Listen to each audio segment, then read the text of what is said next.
Assalamualaikum warahmatullahi wabarakatuh. Bertemu kembali dengan saya Taufika, peserta motivator magang gelombang 21, di mana saya akan menjawab dari tugas belajar hari kedua, di mana tugas tersebut meliputi pertanyaan mengenai individual system. Apa pengertian individual system? Individual system adalah proses belajar yang berpusat pada anak sebagai subjek belajar. Artinya anak berperan aktif di dalam proses belajar sambil bermain tersebut. Kemudian mengapa pendekatan yang dilakukan harus dengan individual system? Yakni agar tujuan daripada individual system bisa tercapai. Lalu apa tujuan yang ingin dicapai dengan melakukan kegiatan individual system? Tujuan daripada metode individual system adalah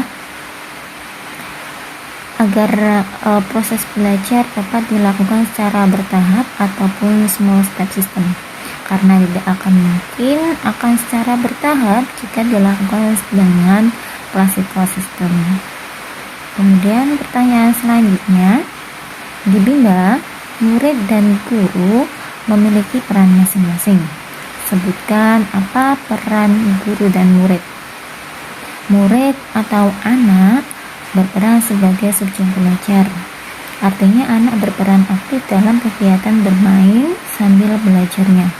Lalu guru atau motivator berperan memberikan motivasi dan apresiasi kepada anak agar anak semangat belajarnya, semakin hari semakin menggelora minat belajarnya, serta memfasilitasi memberikan kegiatan bermain sambil belajar yang sesuai dengan kemampuan anak.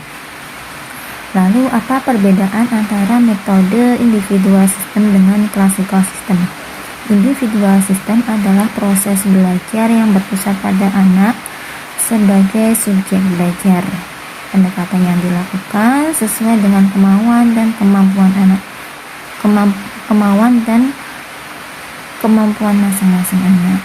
Kemudian classical system adalah pola pembelajaran yang dalam waktu yang sama seluruh anak didik melakukan suatu kegiatan yang sama dalam satu kelas, sehingga tidak disesuaikan dengan keadaan masing-masing anak. Lalu bagaimana cara yang dilakukan motivator agar dapat melakukan pendekatan secara individual system? Cara yang dapat dilakukan oleh motivator antara lain yaitu harus mempelajari dan mengenal karakter setiap anak didiknya agar dapat melakukan pendekatan sesuai dengan karakter masing-masing anak. Kemudian motivator juga harus mencari tahu kesukaan setiap anak didiknya agar dapat mengarahkan anak melakukan kegiatan apa yang ia suka, sehingga anak tertarik melakukan kegiatan bermain sambil belajar, dan juga memberikan reward kepada anak didik dan mengevaluasi afeksi setiap saat agar motivator dapat memastikan setiap anak didiknya senang dan bersemangat melakukan kegiatan bermain sambil belajar. Lalu apa dampak yang akan terjadi bila pendekatan secara individual system? Jadi ketika pendekatan yang dilakukan adalah secara individual system, maka dampaknya adalah anak akan merasa senang dan menikmati kegiatan bermain sambil belajarnya karena disesuaikan dengan kemampuan dan kemauan masing-masing anak. Lalu yang selanjutnya, apa dampak yang akan terjadi bila pendekatan yang dilakukan tidak secara individual system? Yakni anak akan cepat merasa bosan, akan terpaksa, akan terbebani dan malas dengan kegiatan belajar. karena kegiatan yang dilakukan tidak disesuaikan dengan kemampuan dan juga kemauan masing-masing anak. Lalu jawaban mengenai metode variasi skill. Pertanyaan pertama yaitu apa pengertian variasi skill? Variasi skill adalah kemampuan yang harus dimiliki oleh motivator dalam memvariasikan antara aspek belajar dan kegiatan belajar yang meliputi kemampuan afektif, kemampuan kognitif, dan kemampuan psikomotorik, yakni motorik halus dan juga motorik kasar. Kemudian pertanyaan selanjutnya, mengapa kegiatan belajar harus variasi skill? Karena anak memiliki rentang konsentrasi yang pendek, mudah teralihkan dan cepat merasa bosan pada satu kegiatan, sehingga harus divariasikan. Pertanyaan selanjutnya, apa tujuan yang ingin dicapai dengan memvariasikan kegiatan belajar? Tujuannya yaitu agar anak tidak merasa bosan, semakin tertarik, bersemangat, dan antusias dalam kegiatan bermain sambil belajar. Pertanyaan selanjutnya yaitu sebutkan 3 aspek belajar. 3 aspek belajar yaitu aspek afektif, aspek kognitif, dan juga aspek psikomotorik. Lalu kegiatan apa yang termasuk aspek kognitif? Contohnya yaitu seperti membaca dan berhitung.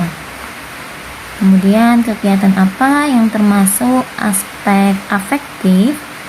Contohnya yaitu seperti kegiatan bernyanyi, berdialog, berdongeng, dan juga bercerita. Lalu kegiatan apa yang termasuk aspek psikomotorik?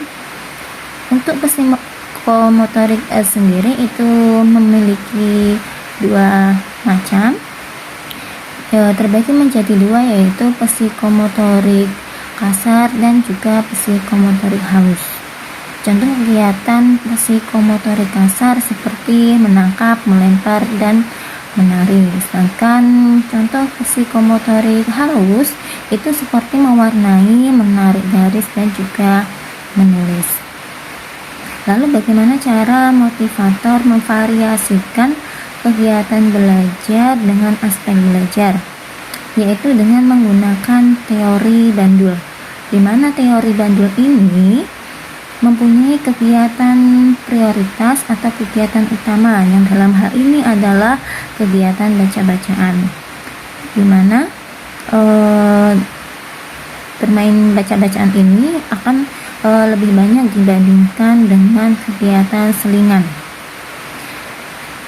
Lalu jawaban atas pertanyaan mengenai teori dasar dalam psikologi pendidikan.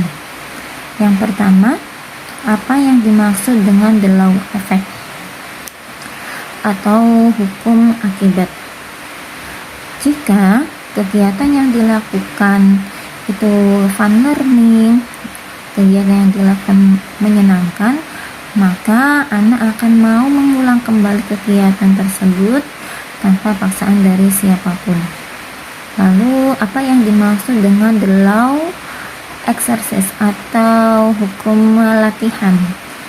Yakni jika anak sering mengulang, maka anak akan sering latihan, sehingga anak akan semakin mampu dan juga terampil. Lalu apa yang dimaksud dengan the law of readiness atau hukum kesiapan? Jika anak sudah mampu dan terampil, maka anak akan siap dan maka anak akan siap ke tahap selanjutnya, dan proses belajar pun akan semakin menyenangkan. Demikian yang bisa saya sampaikan, kurang lebihnya mohon maaf. Tetap semangat dan terus belajar.